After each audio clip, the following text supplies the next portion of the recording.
안녕하십니까. 인터넷 돌아다니다가 이상한 걸 좀 보았어요. 한 미용사가 월에 240시간을 일했는데 67만 원 받았다. 이런 이야기를 인터넷에서 좀 보았거든요. 이게 웬 말이냐 하면서 1인 시위하는 사진을 좀 보았어요.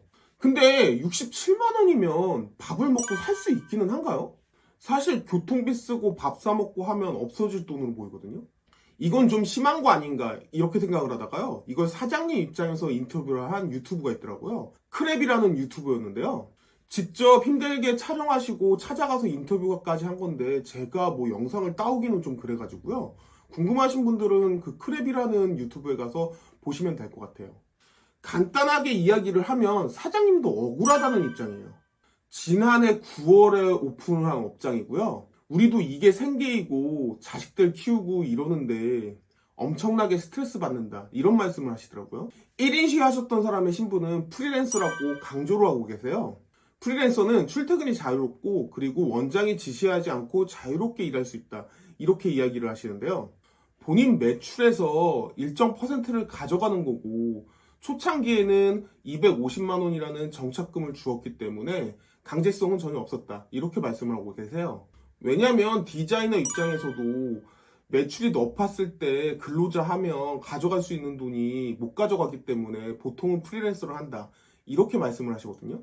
해당 디자이너의 월 매출이 180에서 190 정도 됐다고 하고요. 본인들이 정착금 명목으로 250만 원을 주었으니까 본인들 입장에서는 마이너스라고 생각을 한다, 이렇게 말씀을 하세요. 제가 미용사는 아니지만 학원 강사거든요. 근데 사실 학원팡도 똑같아요. 그래서 이 부분에 대해서 좀 이야기를 해보면요, 이 프리랜서 계약이라는 게 사실은 굉장히 악용이 많이 돼요. 그리고 제 생각에는요, 이 원장님 말씀을 듣고 있으면 말씀을 되게 조심스럽게 하셔서 그렇지 이 프리랜서 계약이라는 걸 악용하고 계시는 원장님으로 보여졌어요. 제 말이 다 정답이 아닐 수는 있지만 제 경험에서 나오는 말이기 때문에 프리랜서 계약 같은 걸 하실 때는 좀 신중하게 하셨으면 좋겠어요. 사회라는 건 가만히 눈 뜨고 있으면 코 베어가는 세상이다, 이렇게 생각을 하거든요. 일단 이 프리랜서 계약이라는 게 뭔지에 대해서 좀 알아보면요, 프리랜서 계약이라고 하면요, 특정 회사에 소속되지 않고요, 자유롭게 일을 할 수 있을 때 그때 작성하는 계약이라고 이야기를 해요. 미용사는 미용실에 소속이 되잖아요. 학원 강사는 학원에 소속이 되죠. 근데 프리랜서 계약이라는 게 성립 자체가 하기는 하나? 이런 생각이 들긴 하거든요. 거기다가 출퇴근이 자유로울 수가 없잖아요. 특히 미용실 같은 경우에는 손님을 계속 기다리고 있어야 되는데 어떻게 본인 편한 대로 일을 할 수가 있겠어요. 출퇴근 시간이 정해질 수밖에 없죠. 그래서 제가 이 부분에 대해서 제가 아는 미용사 한 분과 노무사 한 분이랑 이야기를 좀 해봤거든요.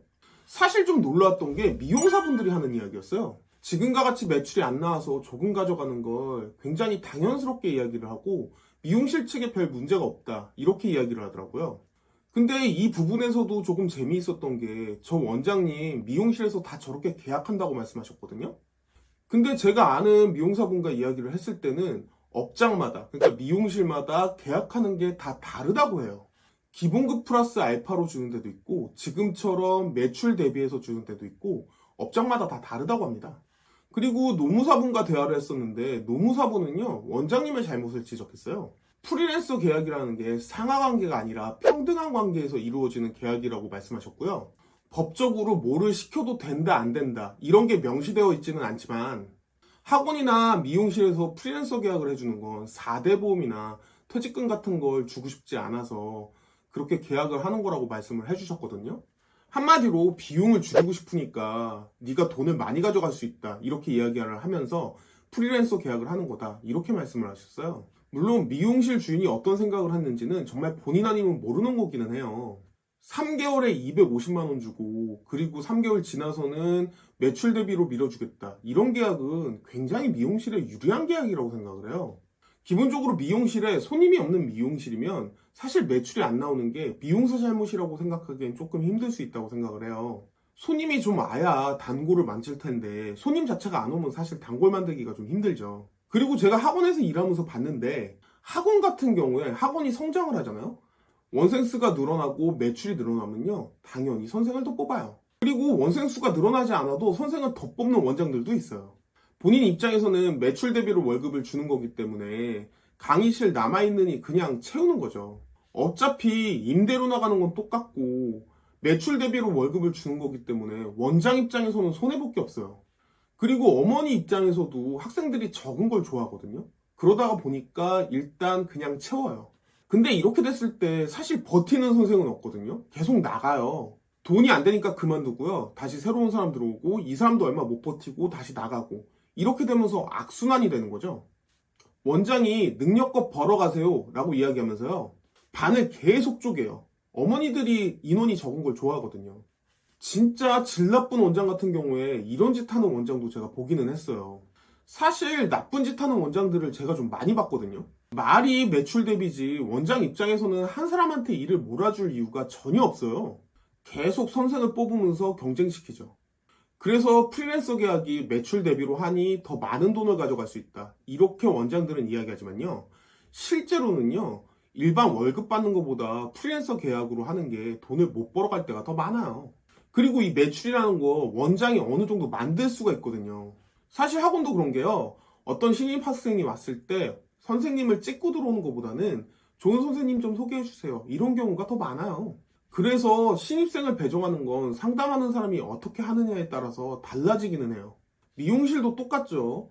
미용사를 지정해서 오시는 분도 있겠지만 처음 오시는 분들은 좋은 미용사 좀 소개시켜 주세요. 이렇게 이야기하는 사람도 많을 거거든요. 거기서 미용사를 지정을 안 해버리면 사실 매출은 낮게 나올 수밖에 없어요. 그리고 보통 학원에서 저렇게 매출이 낮게 나오면요. 일정 금액을 더 주기는 해요. 제 경험상은 그랬어요.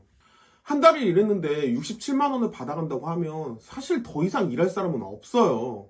그래서 보통은 저렇게 매출이 낮게 나오면 한 돈 100만 원이라도 더 주는 게 제가 일했을 때는 일반적으로 그랬어요. 사실 밥값이랑 교통비가 더 나올지도 모르는 상황이거든요. 그리고 이런 프리랜서 계약이라고 하면요. 원장이 강사가 마음에 안 들면 그냥 배정 자체를 안 해버리면 되거든요. 그러면 학생들은 점점 줄어들고요. 강사 입장에서는 버티다가 나가게 되겠죠. 요즘에 직원을 잘못 자르면 문제가 될 수 있기 때문에 쉽게 못 자르고 나갈 상황을 만들어주잖아요. 근데 이 프리랜서 계약이라는 건 그 나갈 상황을 만들어주는 게 굉장히 쉬운 계약이에요. 손님을 주지 않으면 매출이 나오지가 않으니까요. 그래서 저 같은 경우에는 학원에서 저런 계약을 제시한다고 하면요. 아예 안 들어가요. 본인 능력껏 이라고 이야기하지만 저 여러 가지 상황들을 원장 편한 대로 끌어가기가 너무 쉬운 구조예요. 규모가 아주 큰 학원이면 들어갈 수 있는데 그게 아니면 저런 계약으로 저는 들어가잖아요. 이게 경험상 당한 적이 많아요. 면접을 볼 때 원장님들은 항상 장밋빛 미래를 이야기하지만 현실은 그렇지 않거든요. 이 원장님이 이런 상황을 모르고 진행했을 가능성은 0.1%도 안 된다고 생각을 해요. 원장이 되려면 돈도 있어야 되지만 경험도 있어야 되겠죠. 이런 부분을 모르고 이야기를 했을 리가 없어요. 분명 자기한테 유리한 계약 조건으로 이야기를 한 거죠. 실제 저 원장님이 말씀하시는 것처럼 대부분의 미용사들이 저런 계약을 더 선호한다고 하는데 사실 저는 절대 동감할 수가 없어요. 보통 학원도 좀 사기꾼 기질이 있는 원장님들이 저런 말씀 잘 하시거든요. 강사들이 더 좋아한다고요. 근데 저는 15년 가까이 일하면서요. 프리랜서 계약을 좋아하는 강사를 단 한 번도 본 적이 없어요. 대부분 그냥 월급을 많이 받고 싶은 건데 그렇게 주는 데가 없으니까 비율제로 계약해서 일을 진행을 하는 거죠. 강사가 원해서 하는 게 아니라요. 원장이 원해서 하는 계약이에요. 이 부분은요. 사실 없어져야 되는 관행 같은 게 아닌가 그렇게 생각을 하고 있어요. 비율제를 좋아한다고 원장들이 이야기를 하지만 실제 누가 비율제를 좋아하겠어요. 그럴 거면 그냥 내가 차리는 게 낫죠. 이 부분이 미용사도 그렇고 학원 강사도 그렇고 한 군데서 일을 오래 못하고요. 계속 옮겨 다니는 이유예요. 프리랜서 계약이라고 하면 실제로 자유로워야 되는데 출퇴근이 있는 상황에서 무슨 자유가 있겠어요. 어떤 때는 일이 있고 어떤 때는 일이 없고 이런 사람들이 프리랜서 계약을 하는 거지. 사실 일이 매일 있잖아요. 미용사 같은 경우에는 정해진 시간에 항상 대기를 해야 돼요. 어떻게 이걸 프리랜서라고 할 수 있죠? 일을 안 하고 쉬고 있으니까 프리랜서다? 그러면 불을 끄는 소방관 아저씨들은 불이 안 났을 때는 쉬고 있으니까 불 날 때만 일하잖아요. 프리랜서겠네요. 그리고 매출 대비로 준다고 하지만 저런 상황에서 67만 원만 딸랑 주는 원장은요. 사실 좀 저는 이해가 안 돼요. 거기다가 돈 100만 원 정도 더 주는 원장님들 많이 보았거든요. 그리고 한 달에 240시간 일했으면요. 쉬는 날 빼고 대충 하루에 9시간 이상씩 일했다는 이야기거든요. 이게 무슨 프리랜서예요. 본인 편한 대로 집에 갈 수 있는 상황인데 하루에 9시간 이상씩 업장에 있었다는 게 그게 말이 돼요? 아무리 생각해도요, 미용사는 제 생각에는 직원이에요. 손님이 많아지고 매출이 늘어나잖아요? 그러면 당연히 원장은 미용사를 더 뽑아요. 또다시 이런 계약을 제시하면서요. 4대 보험이나 퇴직금 같은 거를 책임지지 않고요. 프리랜서라는 이름으로 또 직원처럼 부려먹겠죠. 원장님, 자식이 있다고 하셨죠? 만약 본인 자식이 한 달 나가서 일했는데 67만 원 벌어왔다고 하면 그 원장에 대해서 원장님은 좋게 말씀하실 수 있으세요? 보통 일반적인 사람이면 다 욕해요. 착한 척, 순진한 척 하면서 사람 이용하지 마세요. 다 알고 하시는 거 알아요. 상식적으로 매출이 200만 원이 안 나올 상황이면 사람을 뽑으면 안 되죠. 쉽게 뽑고 버리고 아주 운영 편하게 하시는 것 같아요. 근데 사실 이 미용사분도 좀 잘못한 게 처음부터 저렇게 1인 시위할 게 아니라요. 저런 업장은 아예 안 들어갔어야 돼요. 아니면 상황 봐서 빨리 나왔어야 되는 거죠. 저런 데서 열심히 일한다고 돈 벌 수 없거든요. 그게 아니면 출퇴근 시간이 정해져 있다는 거를 증명할 수 있는 자료를 모으던가 아니면 원장이 일을 시키는 걸 녹음이라도 해놨어야 돼요. 프리랜서 계약이라는 게 동등한 입장에서 일을 하는 거기 때문에 직원한테 일을 시켰다는 걸 증명할 수 있으면 사실 직원처럼 일했던 거에 대한 돈을 받을 수는 있어요. 근데 이렇게 1인 시위를 하는 방법은 해결할 수 있는 방법은 아니거든요. 열받는다고 1인 시위를 할 게 아니라 조금 영리하게 행동을 했었어야 되는데 그 부분은 사실 이 미용사분도 조금 부족한 부분이라고 생각을 해요. 그리고 사실 법적으로 끌고 간다고 해도요, 금액 자체가 소액이기 때문에 받아내기가 쉽지 않아요. 보통 회사에서 임금이 체불되었을 때 법적으로 이 금액을 받으려면요, 대충 한 2년 걸려요. 법원도 계속 쫓아다녀야 하고요. 이게 사업자가 전적으로 잘못을 했다고 해도요, 돈을 받아내려면 오래 걸리게 그렇게 되어져 있어요. 법이라는 게 일부러 빨리 처리를 해주지 않아요. 빨리 처리를 하면 사람들이 계속 가지고 올 수 있잖아요. 웬만하면 당사자들끼리 알아서 처리하라고 일부러 길게 처리를 해요. 그래서 한 1년, 2년 이렇게 시간이 걸리는 구조예요. 법이라는 것 자체의 구조가요, 빠르게 처리가 안 되는 구조예요. 한마디로 법을 이용해서 돈을 받겠다고 해도요, 시간도 굉장히 오래 걸리고 힘들어요. 그래서 딱 상황 봐서 아니다 싶으면 바로 나오는 게 맞아요. 제 경험상으로는 그래요. 저는 개인적으로 이런 업소들은 망해야 된다고 생각을 해요.